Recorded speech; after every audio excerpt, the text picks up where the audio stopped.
Denis Olivero, luchador social, un trabajador por el cambio social, maestro masón. Maestro masón. Sí, maestro masón. Pero los masones tienen muchos maestros. Y bueno. Y bueno. Sí, Y de mucha sensibilidad social. Sobre todo, mucha sensibilidad social, trabajo Denis, por la humanidad. Denis siempre ha tenido esa visión social, viene de Elías Piña. Físicamente a República Independiente de Hondo Valle. Hondo Valle. Sí, porque Hondo Valle es otra cosa que Elías Piña. Mire que a Hondo Valle no se entra por Elías Piña. ¿No? Se entra por San Juan, por el Por cercado. la Maguana. Por el cercado. Por el cercado que se entra a Hondo Valle, no es por Elías Piña.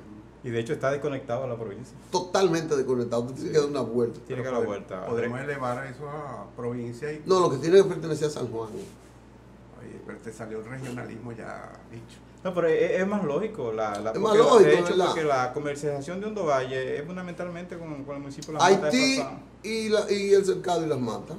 Sí, ese con Las Matas sí es. Porque para cruzar de Hondo Valle a Elías Piña, tiene que ir en un helicóptero. Sí, está la carretera internacional, pero realmente intransitable. Pero usted tiene que dar una vuelta por allá. Usted no se imagina. O si no, venir por Matallaya. El cercado, Las Matas. Venir el cercado, la mata, Matallaya y entrar a Elías Piña. Tiene que cruzar 2 municipios de la provincia de San Juan para llegar a la común cabecera. Oiga, ¿qué es lo que yo le estoy diciendo? Antes, para usted ir, por ejemplo, a Boca Chica, es como que usted tenga que ir de Boca Chica a Pedro Bravo, cruzar Sabana Perdida y llegar a la Guerra y San Luis después caer en Boca Chica. Es eso lo que yo le estoy diciendo. Es ilógico, ilógico. Es por ahí que le estoy Tú diciendo. tienes que recorrer 2 municipios de una provincia diferente para entrar al municipio cabecera de tu provincia. Sí, eso no puede ser. Porque la división antes se hacía fundamentalmente ubicando geográficamente los municipios y también como son, la provincia de Las Piñas tiene municipios que hacen frontera. Los municipios están casi todos, a excepción del llano, ubicados en la frontera. Pero en esa época, cuando se crearon esa provincia, no existía medio de comunicación. O sea, la comunicación era por animales que se hacía en caballo, pero una vez se modifican y se hace en la carretera, el tránsito natural cómodo es por la mata y el cercado, porque entonces la carretera internacional, que es la que debe comunicar a todos los municipios y provincias de la frontera, no es muy accidental y el costo, irme a los estados nunca le ha interesado poner incluso transitable esa carretera. Elías Piña es una provincia rica en medio ambiente, es una provincia con río, con un monte, con mucha producción agrícola, pero mucha producción agrícola, pero poco atendida. Y Hondo Valle es uno de los municipios más productivos que tiene Elías Piña. Con un clima excepcional. Con un clima, pero un microclima especial. Estamos hablando de 21 grados promedio al año. Uy, qué Y sabroso. pluviometría sobre 1500, ¿Seguro? que es bastante alta. Creo que estaban inventando una presa, no sé. No, lo que está en La Piña es una presa que represa el río Altibonito por los lados allá de Bánica, Pedro Santana. O sea, en Hondo Valle las condiciones de los ríos no permite la cantidad para represar. Puede ser quizás una laguna, pero para represar como presa como tal no. Pero es Elías Piña, está en la frontera, es uno de los pueblos más pobres que hay. Sí, estamos en la provincia más pobre. ¿Qué habitantes tiene Elías Piña? La Piña tiene alrededor de 70.000 habitantes. ¿Tú crees? Más o menos, por ahí anda. Aunque en términos de votantes anda. Votan 10.000, 15.000 menos. Votan ahí, sí, porque también hay de esos votantes. Migración. Hay una gran cantidad de votantes que también residen fuera del municipio. Se han ido Fuera de la y no se ciudad. mudan de... No cambian. Mantienen la Exacto. residencia electoral. Pero, exacto. Pero viven fuera del municipio. No Más bien fuera de la provincia. Aparecen como abstención porque no votan. Sí, Votan, muchos votan. Muchos votan, pero muchos no pueden votar. Porque Sí. es imposible tú lograr manejar el día de las elecciones la cantidad de votantes. Es una cantidad enorme y no pueden ir a votar. Pero siguen manteniendo la residencia electoral. Allá gana un síndico con 300 votos. Un síndico. Un poquito más. Un alcalde. Un poquito más. 300, Sí, pues, un poquito más. 500. Pero realmente sí, es una provincia de un éxodo enorme. O sea que estoy hablando del municipio de Hondo Valle, como Pedro Santana. Bani, En Juan Santiago es un municipio, ¿no verdad? un municipio, sí, lo hicieron en el 2002 municipio. Y Juan Santiago viven, Sí, también. yo creo que no viven 1000 personas, ¿no verdad? Más o menos viven Un una municipio. población como, digamos en términos electorales, quizás 1000 y pico de votos, pero hay como 5000 votos, 5000. Eso es un municipio. Un municipio, como 5000 habitantes más o menos. Seguro. Sí. Y si usted va a Los Llanos, donde un amigo, Los Llanos, ¿qué se llama? El Llano. El Llano. El Llano. Sí. Un municipio que en la época del 80 fue improductivo, sobre todo Fue muy productivo. cuando la producción del maní se desarrolló un proyecto de cunicultura. Y sigue siendo de los municipios más productivos de la provincia. Porque Sí. ellos tienen, están organizados hace muchos años, un municipio que también... Pero está muy desatendido. No, la provincia de Las Piñas es un desastre.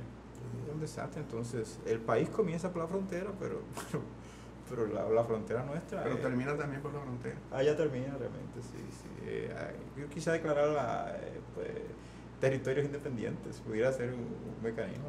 Sí, pero tiene un senador, 2 diputados, Sí. tiene 8 síndicos, creo. ¿No verdad? Sí, hay 6 municipios y 6 distritos municipales. 12 síndicos.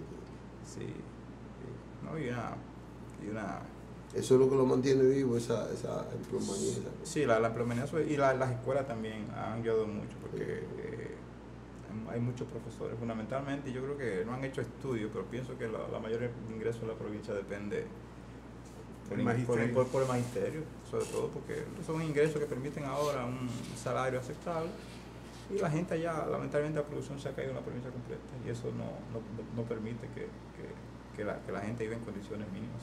Sí, va. No Bueno, vamos ya- a lamentar mucho de Elías Piña. Sí. Hablando de producción, ¿cuánta producción no se pierde? ¿Cuánto alimento no se pierde? De eso queremos que nos hable un poco.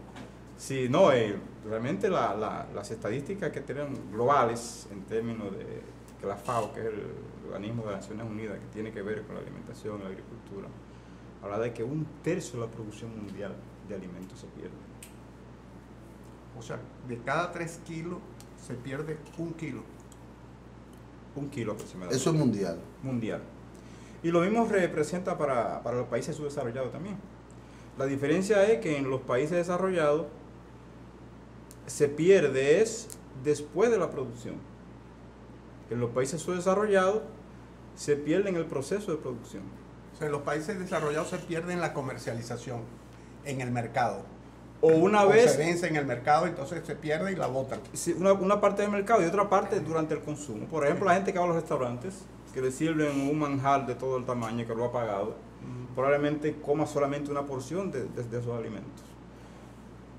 Si se lograse que la gente eleve el nivel de conciencia y aportemos todos a la aldea global, porque el mundo es una aldea global y las acciones que cada uno individualmente haga contribuyen a la mejoría del mundo.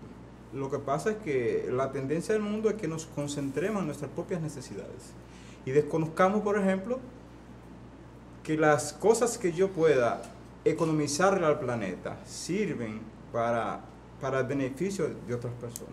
En América Latina estamos hablando de decenas, de alrededor de 230 millones de toneladas al año que se pierden en alimentos, sobre todo en el proceso de producción y postproducción. O sea, que en América Latina se pierde el alimento entre la producción y el mercado. La producción y el mercado. O sea, ahí es donde se pierde la mayor cantidad de alimentos. Correcto. Y una parte mínima en postproducción. Ya en el proceso de una vez el producto consumido, apto para consumir, sea por vencimiento, sea por otras anomalías del producto. Entonces, ¿y cuánto es que se pierde en América Latina? Alrededor de 230 millones de toneladas por año. Es muchísimo, ¿no? En América En Latina. América Latina. Es muchísimo. Realmente es una cantidad exorbitante. Por año. Por año. Toneladas. Toneladas. Por eso alimenta dos países. Precisamente lo que la FAO plantea es que la producción de alimentos que se pierde y se desperdicia pudiera servir perfectamente para alimentar a la otra parte de la población que no tiene acceso a alimentos. Por eso la FAO ha llamado la atención sobre esa pérdida, porque esa pérdida puede perfectamente, canalizada apropiadamente, servir para alimentar a la parte de la población que no tiene acceso a los alimentos. Y por ejemplo, los cereales que tienen una mayor duración. ¿Cuál es el proceso, cuál es el porcentaje de pérdida de los cereales? Por ejemplo, el trigo, que es el pan.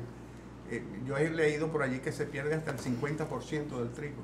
Sí, igualmente sí, que sobre todo hay que reconocer que las economías desarrolladas, sobre todo los grandes graneros del mundo, el trigo representa un producto de bastante incidencia y ciertamente cerca del 50% de esa producción se pierde, que pudiera perfectamente ser destinada a esas poblaciones que no tienen capacidad para adquirir los productos.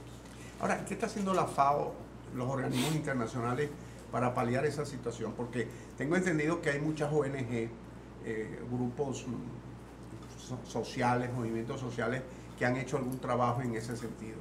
No, evidentemente sí. Se han creado organismos como Mesa Alimentaria que ayudan o que están haciendo experimentos, porque todavía es experimentar, para conseguir que, aunque sea experimental, como decía, buscar los mecanismos de que esos alimentos no se pierdan, de que esos alimentos ciertamente puedan ser canalizados hacia la clase que tiene menos posibilidades de acceso a ellos. Y de hecho hay experimentos en Uruguay, en Costa Rica, en Brasil, que deberían significar que quizás en un periodo mediano se pueda esos experimentos exponenciarlo a otros países como la República Dominicana. En Argentina existe una ley que se llama la ley nodal, ¿o no? Sí, ley nodal. Donal, perdón, ley donal, debe ser de la palabra donación, que tiene un tema en el constitucional argentino, porque le declararon el artículo 9, creo, de dicha ley inconstitucional.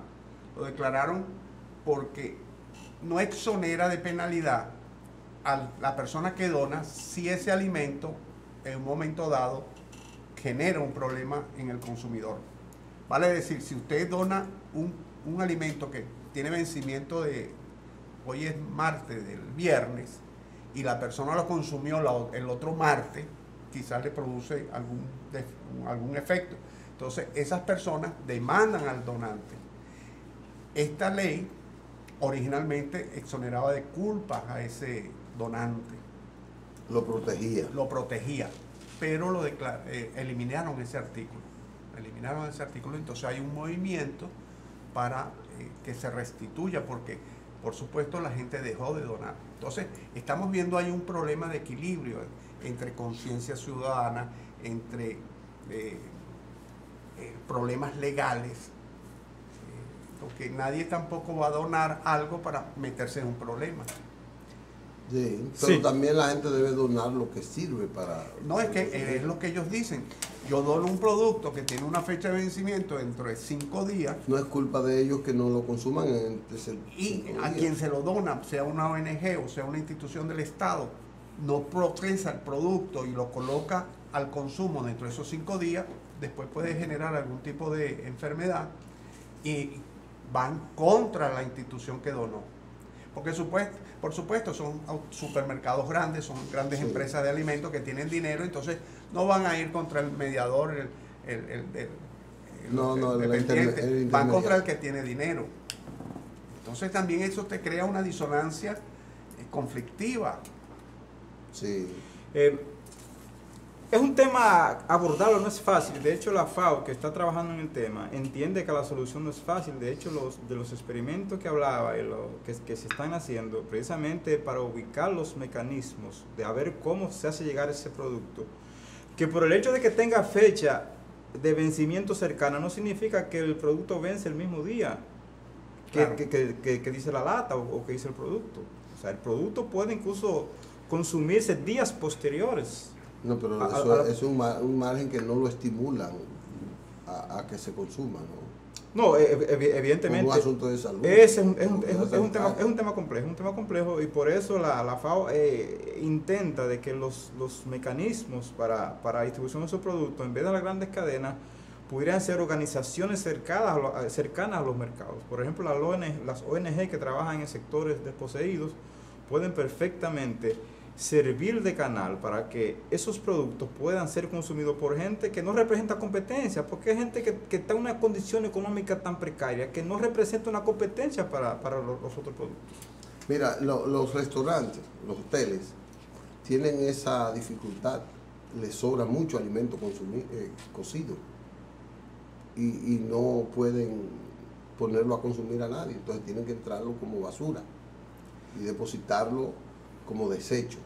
No, la idea del dicho precisamente... Entonces eso sí, ¿cuál es la idea? La idea es que precisamente esas cadenas de supermercados, de hoteles y restaurantes, que se puedan crear mecanismos para que esos productos, antes de echar a la basura, puedan ser manejados, puedan ser distribuidos por organizaciones que le den un servicio útil, porque estamos hablando de millones de toneladas diarios que se pierden. Entonces, si ese punto perfectamente se crearan los mecanismos para hacerlo llegar a personas, a asilos, a organizaciones de niños, gente desamparada, pudieran perfectamente ser aprovechados. Eso viene siendo como una especie de reciclaje, o sea, de clasificación de los residuos, de esa zona. Claro, por ejemplo, un hotel que tiene, esos hoteles que tienen eso, ¿cómo se llama? Buffet. Buffet. Y entonces sobra pescado, sobra esto, que está cocinado. Eso lo pueden envasar, hacen un pequeño gasto, por supuesto, lo envasan en sus cuestiones de fondo y lo dan a una ONG que lo reparten en el mismo día o al otro día, que está perfectamente comestible en las comunidades más pobres en la zona. Y eso perfectamente es viable. Y evita que se vaya a la basura centenares de kilos. En una cadena hotelera de esa que tiene yo no sé cuántos hoteles, cada uno puede botar perfectamente 100, 200 kilos diarios de tonelada, como dice él. Pero los enclaves hoteleros aquí, en la zona del este, Boca Chica, Puerto Plata, están rodeados de gente con un nivel de miseria enorme. En España hay un programa en el País Vasco que se llama Nevera Solidaria. Ya hay 20 ciudades con ese programa de nevera solidaria. ¿Qué es una nevera solidaria? Colocaron una nevera en un programa de una ONG con el ayuntamiento. Colocaron una nevera en un sitio y la gente que le sobra su comida la envuelve, la empaqueta bien y la coloca en la nevera. Y viene otra persona que la necesita, abre la nevera y toma.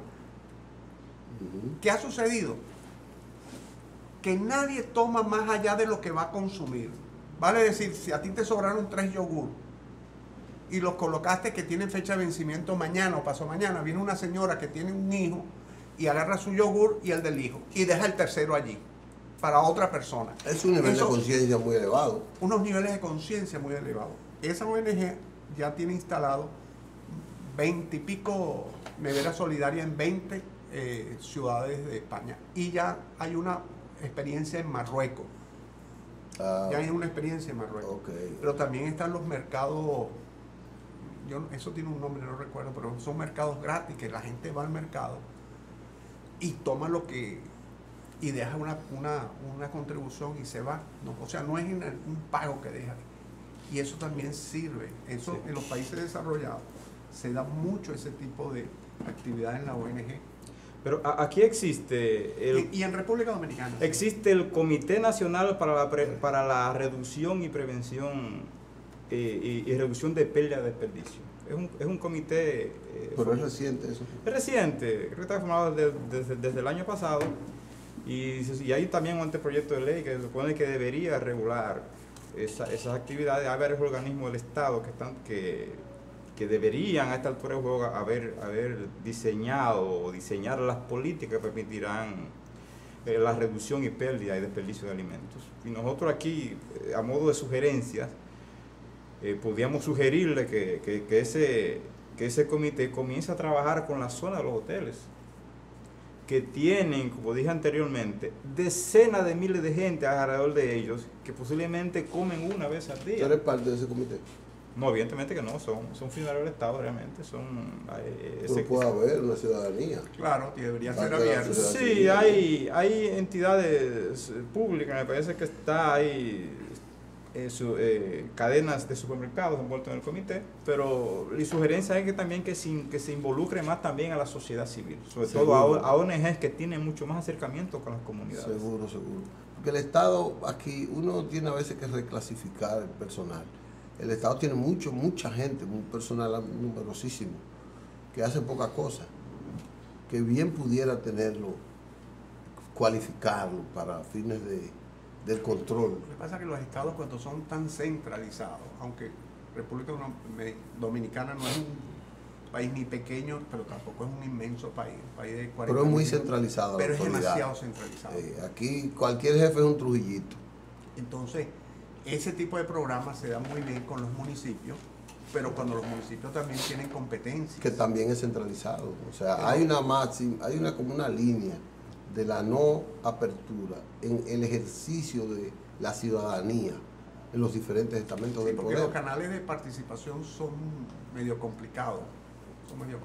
Bueno, mira, Toro, Denis va a tener que volver. Claro, es que no dejó con el caramelo en la boca. Porque realmente él merece más tiempo.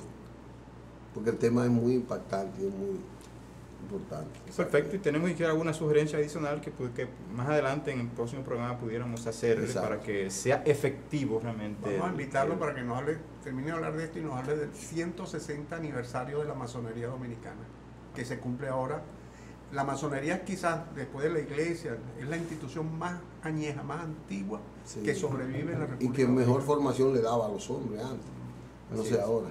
No, todavía sigue pero siendo. Vamos a hacerlo en el otro programa. Perfecto. Porque ya los muchachos nos dijeron que nos tenemos que ir. Con mucho gusto. Vamos a invitarlos a que mañana estén con nosotros. Ojalá que haya internet y entonces nos podamos salir por las redes en esa parte. Mañana con Periodismo y Sociedad Jurídico estaremos con Omar Ramos Camacho, que tuvo una participación excelsa el domingo en Mao con una conferencia sobre la ley de partidos políticos. Muy bueno. Hasta mañana, si Dios quiere.